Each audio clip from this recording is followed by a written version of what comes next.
We did talk a little bit about horror clowns and that whole new stigma or new wave of clowning that's going on. What would you like your documentary to change about the current culture shift that's going along with being a clown?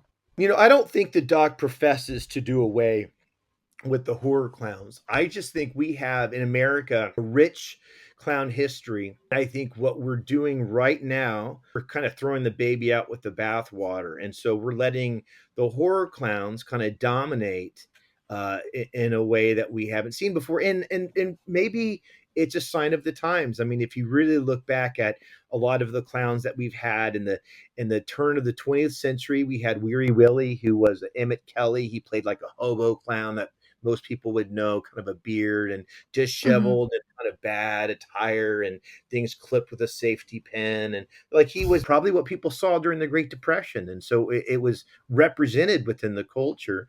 And we get into the 50s and the 60s, and it's like kind of we start going more towards a corporate clown, like the Bozos and the McDonald's and that sort of stuff. And Ringling fits in the mix, the Lou Jacobs, who was in the 50s and stuff. And then we get into the aughts and the 2000s and all this stuff, and it's like we have this sort of scary horror clown, and then but we're the backdrop is climate change and it's this politicized environment, so maybe that's how we feel, that's the representation of it's the clown that Mm. we deserve. Kids will come to me at parties and they'll say, aren't all clowns scary?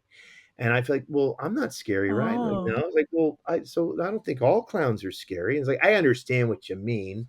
You're talking about Pennywise, right? Like, yeah. I was like, yeah, Pennywise is my cousin. He's gone Hollywood. He drives a